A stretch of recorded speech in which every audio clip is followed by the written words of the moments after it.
Fear is an energy sucker. And I'm here to tell you, from one mother to another, I have lived most of my adult life in fear. But when I had my children, that fear grew. It was inside of me. It was always present. And it was a lot to lug around. I was oblivious, absolutely oblivious to how much fear that I was carrying around with me every single day.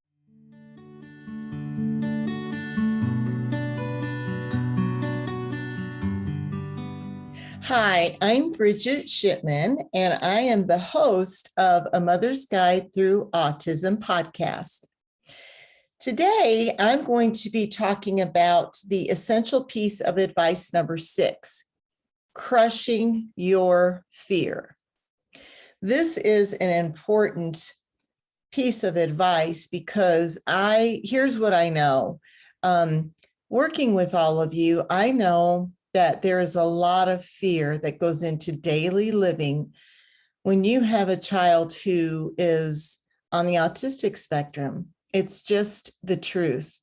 We all do it. I've been working with moms, and I'm hearing so much fear coming up about this next school year. And I can totally relate to that. It's just that overwhelming feeling of that consuming those crazy monkeys of fear that make you just start spinning in what ifs. What if? And crazy monkeys are fearful thoughts and worry that haven't happened. But we get triggered. Things happen to us on this journey that create that spinning fear cycle. And it's the fear of the unknown. I know that there are other areas of our life that we can apply this to as well. I do have another son, and anytime you go through those teenage years with your kids, they start driving. That's another whole layer of fear. But fear is fear. So whatever I'm doing with you or talking about with you today, you can apply to your everyday life. And fear is just it's the truth. It's the part of the human experience.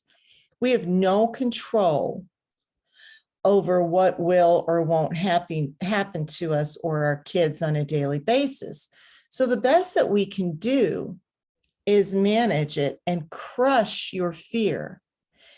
Fear is an emotion. Fear is an energy sucker. And I'm here to tell you, from one mother to another, I have lived most of my adult life in fear. But when I had my children, that fear grew. It was inside of me. It was always present. And it was a lot to lug around. I was oblivious, absolutely oblivious to how much fear that I was carrying around with me every single day. And if you're in that place right now where you're getting ready for another school year, perhaps your child is transitioning into adulthood, wherever you're at on your ASD journey, fear is just a fact of life. It goes with it. It goes with this journey. Do I worry about my son, Joseph? Absolutely. I still have crazy monkeys that live inside of me. The difference now is that I do know how to manage them, but it is just part of it. If you follow me, you know that Joseph is living independently and he is doing well. He's doing well, but I do still worry about him. It's not the same level of fear and worry, but when it hits me pretty hard, and it doesn't feel any different to me than it did when he was younger. I remember it was a common thought for me, that Joseph would have this bleak future without me. It was a deep, deep fear, and it was a fact of life for me. It was part of my own truth. I believed that I literally could not die. What would happen to Joseph if something happened to me? And that is a huge fear. Who would care for him? Who would look out for him the way that I look out for him? And the answer is there isn't anyone else. There are other people who would look out for him, but not like I look out for him. Now I know that Joseph will manage. Does he still need guidance? Yes. Most people do, but his guidance still is a bit different than my neurotypical son who does not have autism. So as I am finding my way, one small step at a time, still on my ASD journey, what I know for sure is that fear will continue to pop in and out of your life. And that's okay. It's okay, because you're going to get some tools. You're going to learn how to celebrate the victories on your journey, and you're going to learn when this fear creeps up, how to take those crazy monkeys and just crush them. I know that you might be oblivious to your own exhaustion, just like I was. I just kept moving forward. I just kept figuring out ways to take my next step, but I had no idea how exhausted I was, and fear was a part of that exhaustion. And I just thought that all moms were as tired as I were. I just thought that that was normal. Well, for part of motherhood, yes, I agree that there are parts to motherhood that are just absolutely exhausting. Parenting is a journey, and there are times where it just completely depletes you. But when you add autism or any other disabilities to your plate, you are constantly running on low. It's very, very hard to catch your breath. It's very difficult to find ways to rejuvenate yourself. And that is why this is so important to me, to talk to all of you, to show you ways of living lighter and finding ways to be more joyful. It is a mission for me, and I will continue on this mission. And I hope that wherever you are today, whatever kind of a day you're having, that you listen to this episode and you apply it to your daily life. You don't have to have fear with you every single day, all day long. And that is the message for today. So the essential piece of advice number 6 is let's go ahead and let's crush your crazy monkeys of fear. I did want to talk to you about the first step of crushing your crazy monkeys. You know, fear is an inherent part of this journey. So I want you to find a quiet place. If you're driving, that's cool, because you know you can listen to this over and over again. If you haven't gotten a mother's guide through autism, book yet, maybe you haven't even heard of it. Maybe this is the first time you've joined me for an episode on A Mother's Guide Through Autism, but the book is designed as a workbook. And I'm taking little pieces of A Mother's Guide Through Autism because this whole book is about the journey, is about applying these essential pieces of advice and going even deeper than that on your journey. The cool thing is you don't have to do it all in one spot. You can take a day, you can do 5 minutes, you can do 15 minutes, you can do an hour of this work, or not at all.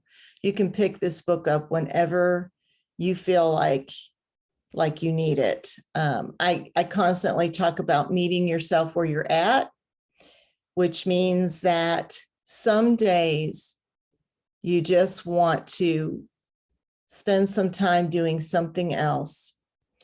And this is work, what we do together, but it's healing work, and it's going to make you feel lighter.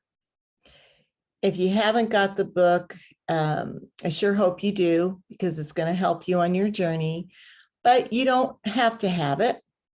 You can grab a journal and you can put this practice into your daily life using your journal. So either way is great. To live with fear is exhausting. Fear is a belief that something terrible is going to happen. It is an emotion that scares and intimidates us. That's the definition of it. And I think if you heard that, you would agree with it. So how can we crush the fear? Step one. So your first step in crushing your crazy monkeys is ask yourself this question. And this is a question you're going to want to revisit on a daily basis when fear starts creeping in. Here's the question to ask yourself. If I could remove fear, how would I live my life differently? So I'm going to repeat that, and I'm going to let that soak in for just a minute. If I could remove fear, how would I live my life differently? Take some time with that question and journal about it. Write about what your life might look like if you could remove fear from it.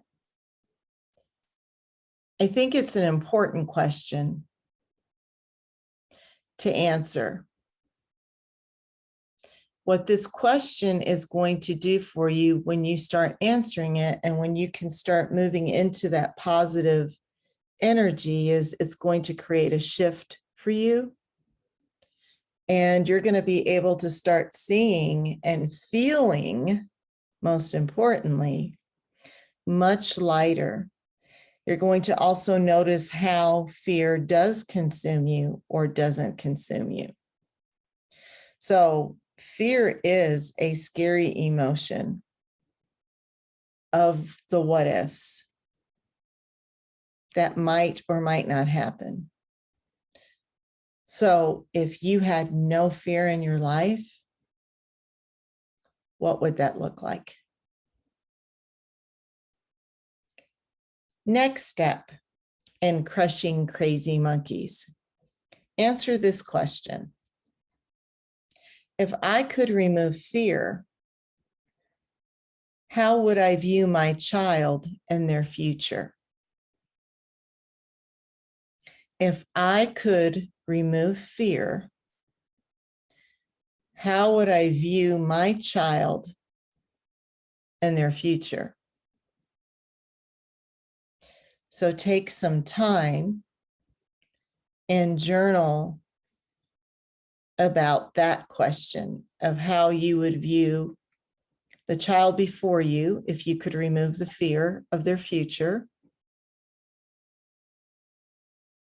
what would that feel like? What would that be like? What would your life be like? How would you view them? This question is also going to create a shift for you. And I have talked about this before. When I constantly lived in that state of fear and worry, one of my regrets is that I didn't have the tools that I have today, and I didn't enjoy my son Joseph as much as I could have. I was consumed with the fear and the what ifs and the next therapy that I was going to find, which is completely understandable. That is what we do. We find resources. We find ways to help our child. However, if fear takes over, you're not going to enjoy your child as much as you would without this fear.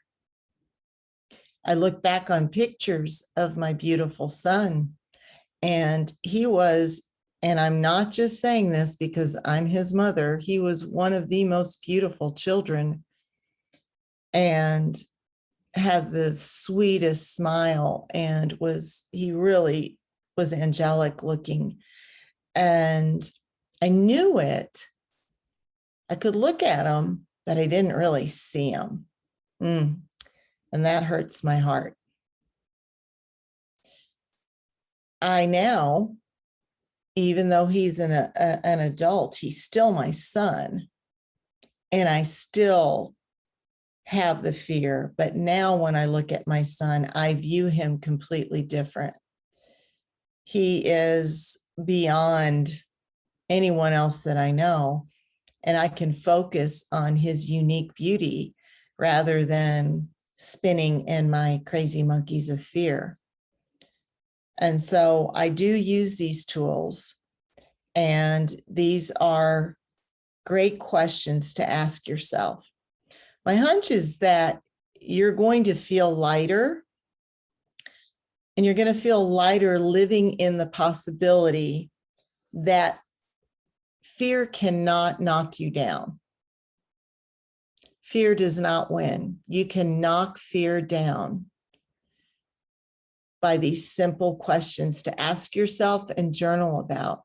It's very important when you start to notice that fear come in, that you go ahead and you address it before it gets to a point where you start that spinning cycle. And it's very hard to get yourself out of that spinning cycle. I know, because I've been there.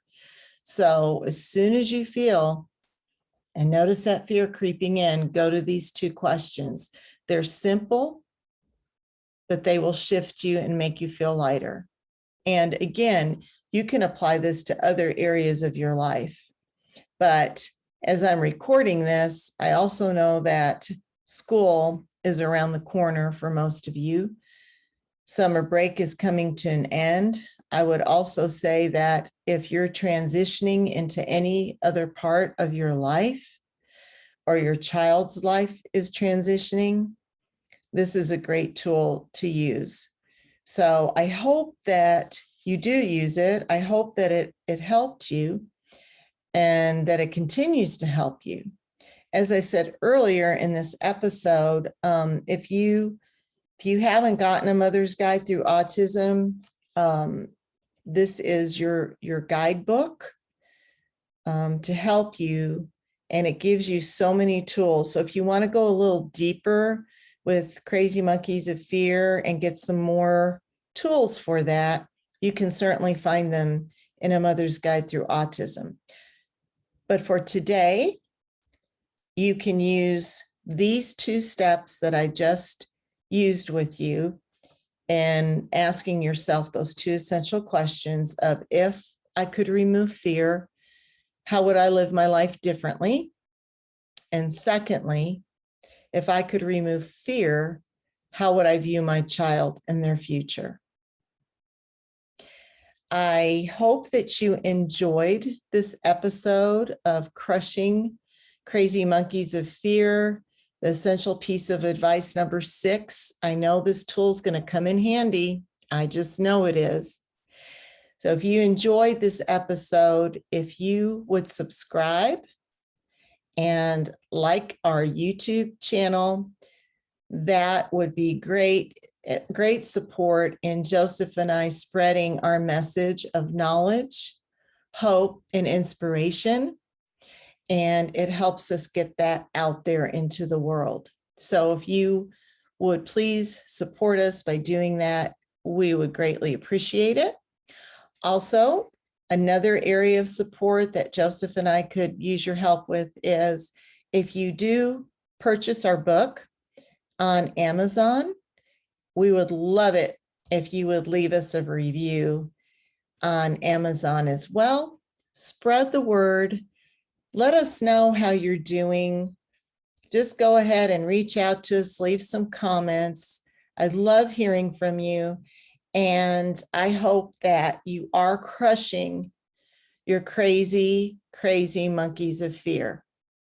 Have a great day. Stay well, stay safe, and I will see you in the next episode with the essential piece of advice number 7. I will see you all next time.